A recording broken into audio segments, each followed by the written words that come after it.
Good morning students. आज हम class 11th की पॉलिटिकल साइंस के नए चैप्टर को शुरू करेंगे जिसका नाम है विकास। देखिए बेटे, जब भी हम किसी चैप्टर को पढ़ते हैं, मैंने आपको पहले ही बताया कि हमें उसके अर्थ को जानना बहुत ही अनिवार्य होता है। तो चलिए हम लेसन को शुरू करते हैं इसके अर्थ के साथ। सबसे पहले हम ये जानेंगे कि विकास का अर्थ ही क्या है।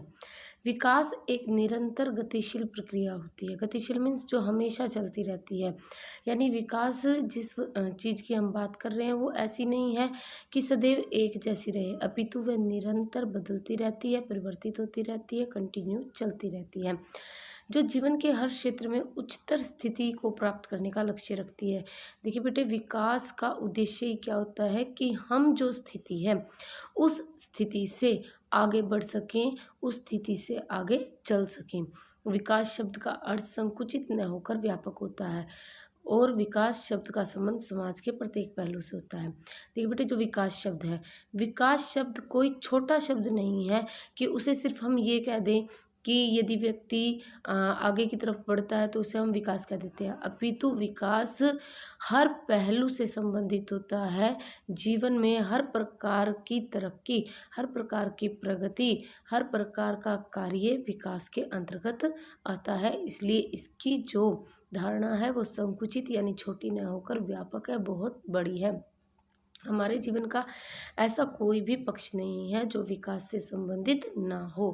मैकेंजी के अनुसार विकास समाज में उच्च स्तरीय अनुकूलन के प्रति अनुकूल होने की क्षमता है। देखिए बेटे, मैकेंजी जो हमारे विद्वान हैं वो कहते हैं कि विकास समाज में उच्च स्तरीय अनुकूलन के प्रति, उच्च स्तरीय यानी हमारी सोसाइटी में अगर बहुत बड़ा चेंज आ जाता है, उस चेंज के साथ कंप्रोमाइज़ करना, उस चेंज में अपने आप को ढाल लेना ही क्या कहलाता है, विकास कहलाता है।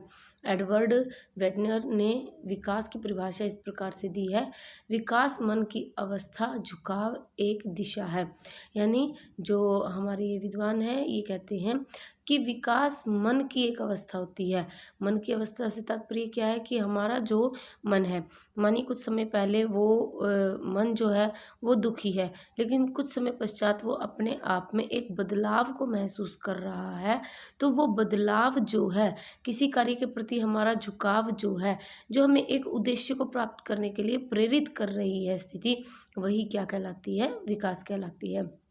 विकास के मुख्य लक्ष्य क्या होते हैं, यानी लक्ष्य से तात्पर्य आप उद्देश्य भी कह सकते हैं कि विकास का उद्देश्य क्या है, हम क्यों अपने जीवन में विकास चाहते हैं, प्रगति चाहते हैं, क्यों हम अपने जीवन को आगे बढ़ाना चाहते हैं विकास के द्वारा।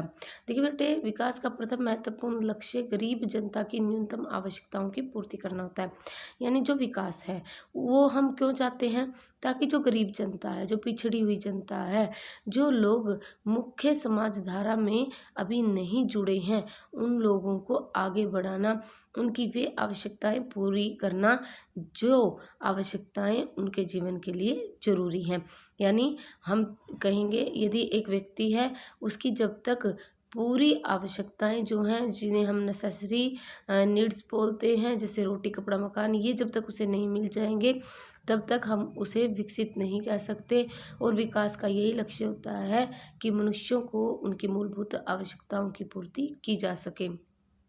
पिछड़े तथा विकासशील देशों में एक महत्वपूर्ण लक्ष्य आर्थिक पुनर्निर्माण करके गरीबी और बेरोजगारी को दूर करना होता है। देखिए बेटे, जो बड़े जो विकासशील देश हैं, पिछड़े देश हैं, उनमें जो लक्ष्य है इसका विकास का, उसका क्या मोटिव रहता है कि जो देश है वो आर्थिक तौर पर आत्मनिर्भर हो सके, संपन्न हो सके और वहाँ के लोग जो हैं वो गरीबी से मुक्त हो सकें। विकासशील देशों का लक्ष्य प्राकृतिक साधनों का विकास करना होता है। देखिए बेटे, प्राकृतिक साधन वो साधन जो प्रकृति की तौर से मनुष्य को उपहार के तौर पर प्रकृति ने दिए हैं, जिनके प्रयोग करने से हमारा जीवन सुखद हो जाता है, ऐसे साधनों का विकास करना, ऐसे साधनों को बढ़ाना भी विकास का क्या है, लक्ष्य है। अल्प विकसित तथा विकासशील देशों का लक्ष्य अपने देश को आत्मनिर्भर बनाना है। देखिए, ऊपर जो आपने ये पॉइंट्स किए हैं, इन सभी का तात्पर्य क्या है कि कोई भी देश जो है, यानी अल्प विकसित जो पूर्ण रूप से विकसित नहीं हुए हैं और विकासशील जो अभी विकास कर रहे हैं, उनमें जो विकास का लक्ष्य है अर्थात उद्देश्य है वो ये है कि वो अपने देश को आत्मनिर्भर करके मजबूत बना सकें। देखो बच्चों, यहाँ पर 2-3 शब्द आए हैं आपके विकास के मुख्य लक्ष्यों में, जैसे पिछड़े और विकासशील देश। तो मैं आपको बता देती हूँ कि पिछड़े देश वे हैं जो बिल्कुल ही गरीब हैं, जहाँ पर गरीबी, बेरोजगारी बहुत ज़्यादा है। वहाँ के लोगों की जो आवश्यकताएं हैं उन्हें पूरी करने में जो संसाधन हैं वो पर्याप्त नहीं है। इसी प्रकार से विकासशील देश वो हैं जहाँ पर गरीबी, बेरोजगारी है तो परंतु वे देश इन चीज़ों को धीरे धीरे समाप्त करके आगे बढ़ रहे हैं और वहाँ के लगभग 50% लोगों की जो मूलभूत आवश्यकताएं हैं उनकी पूर्ति की जा रही है। तो ये विकासशील और पिछड़े देशों की बात मैंने आपको बताई। अब देखिए राजनीतिक विकास। अब विकास जो है वो कई प्रकार का होता है, तो हम सबसे पहले राजनीतिक विकास के बारे में पढ़ेंगे। राजनीतिक विकास का अर्थ राजनीतिक क्षेत्र में ऐसी संस्थाओं का विकास होना है जिनके द्वारा समाज के लक्ष्यों को प्राप्त किया जा सके। देखिए बेटे, राजनीतिक विकास से हमारा क्या तात्पर्य है कि हम ऐसी स्थितियां पैदा कर दें जिससे कि समाज के जो लोग हैं वो आगे बढ़ सकें, उन्हें उनके अधिकार मिल सकें, वे अपने जीवन को बेहतर ढंग से जी सकें, उनके साथ किसी भी प्रकार का शोषण ना हो, वे समानता के साथ रहें। तो ये सब चीज़ें जो हैं ये हमारी राजनीतिक विकास के अंतर्गत आती हैं। कुछ विचारक इस मत के अनुसार कहते हैं कि राजनीतिक विकास उस विधि का नाम है जिसके द्वारा राजनीतिक भूमिकाओं की विभिन्नता और विशेषज्ञता को प्राप्त किया जा सकता है। देखिए बेटे, जो विद्वान हैं वो कहते हैं कि राजनीतिक विकास उस विधि का नाम है जिसके द्वारा राजनीतिक भूमिकाओं यानी जो राजनीति है उसका जो बेहतर स्तर है यानी अच्छी शासन पद्धति जो है वो, और विशेषज्ञता यानी शासन पद्धति के अंतर्गत जो सबसे अच्छी बातें होती हैं उन्हें प्राप्त किया जा सके। अर्थात कहने का तात्पर्य क्या है कि देश में एक उच्च स्तर की शासन पद्धति को लागू किया जाए तो यही विकास की व्यवस्था कहलाती है या विकास कहलाता है। कुछ विद्वान राजनीतिक विकास को किसी प्रकार के ध्येय से जोड़ते हैं। राजनीतिक विकास किसी भी शासन व्यवस्था की ऐसी व्यवस्था है जो आर्थिक विकास में सहायक हो। देखिए, कुछ विद्वान जो हैं वो राजनीतिक विकास के बारे में बहुत अलग तरीके से बताते हैं। वो कहते हैं कि जब समाज में आर्थिक, सामाजिक सभी प्रकार की विभिन्नताएं जो हैं वो समाप्त हो जाती हैं, लोग समानता से आगे बढ़ते हैं, लोगों का जीवन स्तर उच्च हो जाता है, तो वही राजनीतिक विकास कहलाता है। इस प्रकार से जो राजनीतिक विकास है वो आधुनिकीकरण, औद्योगिकरण से जुड़ा हुआ बताते हैं। अर्थात यदि समाज में उद्योग धंधे बहुत लगते हैं और लोगों की बेरोजगारी दूर होती है और हमारा समाज आधुनिकता को प्राप्त करता है, अर्थात अपनी जो प्राचीन पद्धतियां हैं, जो खराब हो चुकी रूढ़ी रीतियां हैं उन्हें समाप्त करके जब हम नए नए तरीकों को अपनाते हैं, नए नए आविष्कार करते हैं और आधुनिकीकरण के साथ चलने का प्रयास करते हैं, तो वही राजनीतिक विकास कहलाता है। तो इस प्रकार ये आपका राजनीतिक विकास यहाँ पे हो जाता है। इसके अब हम बात करेंगे विकास का समाजवादी मॉडल। देखिए बेटे, जो विकास के मॉडल होते हैं वो बहुत सारी विचारधाराओं के आधार पर बनाए जाते हैं। यहाँ पर जिस मॉडल की हम बात कर रहे हैं वो समाजवादी विचारधारा के आधार पर बनाया गया मॉडल है। तो इसकी क्या क्या क्वालिटीज़ होती हैं वो मैं आपको बता रही हूँ। विकास का समाजवादी मॉडल उत्पादन तथा वितरण के साधनों को समस्त समाज की संपत्ति मानता है। देखिए बेटे, जैसा कि नाम से ही पता चल रहा है समाजवादी यानी जो समाज के बारे में ज़्यादा ध्यान रखता हो। इसमें क्या कहा जाता है कि जितनी भी उत्पादन की और वितरण की चीज़ें हैं उन पर सारे समाज का ही अधिकार है। अतः समाजवादी जो मॉडल है वो उत्पादन और वितरण के साधनों पर राज्य का नियंत्रण स्थापित करना चाहता है। इसमें क्या कहा गया है कि यदि उत्पादन और वितरण के साधनों पर यदि किसी एक व्यक्ति का नियंत्रण हो जाए तो वो क्या करेगा, वो अपने बेनिफिट के बारे में सोचेगा। लेकिन यदि समाजवादी मॉडल अपनाया जाए तो और इन सभी चीज़ों को सरकार के अधीन कर दिया जाए तो वो सरकार क्या करेगी, सभी व्यक्तियों को समान रूप से वो चीज़ें वितरित करेगी। विकास का समाजवादी मॉडल व्यक्ति की अपेक्षा समाज को अधिक महत्व देता है।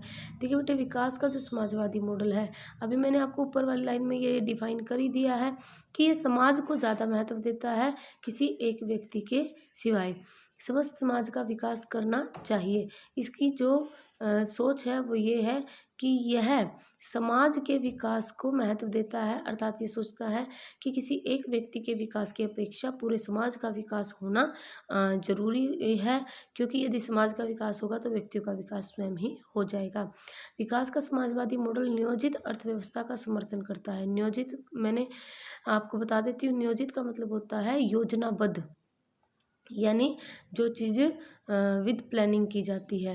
विकास का समाजवादी मॉडल कहता है कि यदि हमें विकास करना है तो हमें उस विकास की योजना बनानी चाहिए और उस योजना के आधार पर ही विकास करना चाहिए।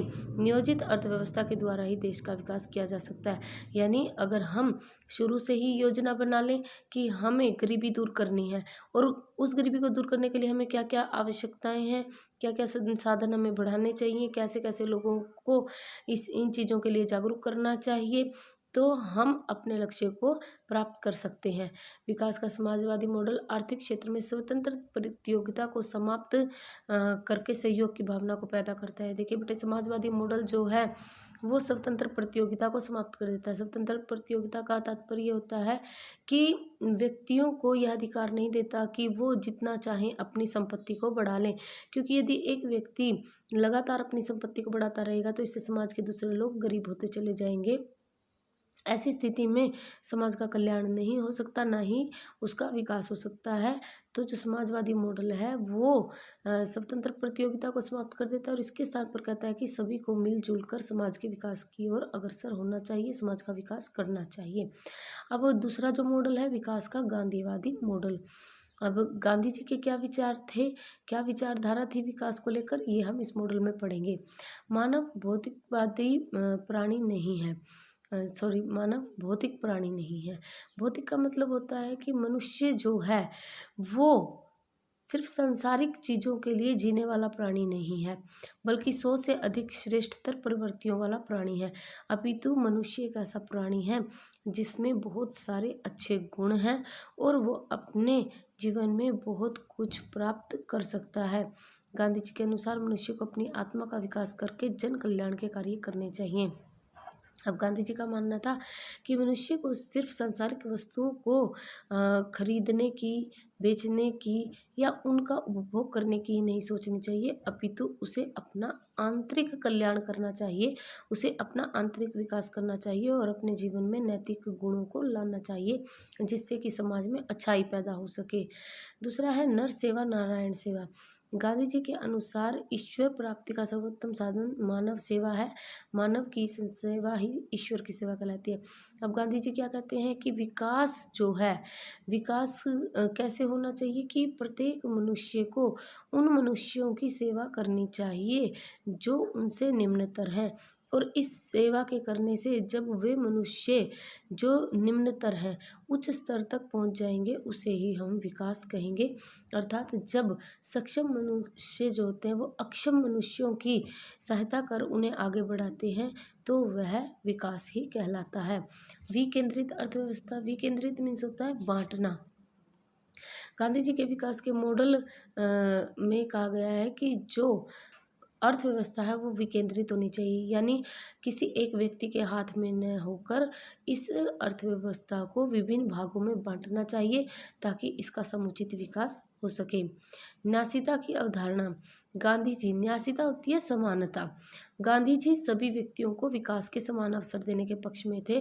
उनका कहना था कि जब तक समाज के सभी लोगों को विकास के समान अवसर न प्राप्त होंगे तब तक हमारा समाज जो है वो विकसित नहीं हो सकता, विकास को प्राप्त नहीं कर सकता। तो इस प्रकार से यहाँ पे आपका चैप्टर समाप्त हो जाता है। आपने अपनी एनसीईआरटी की दी गई पुस्तक में जो प्रश्न उत्तर हैं वो पाठ को अच्छी तरह समझकर अपनी नोटबुक में राइट करने हैं। Thank you.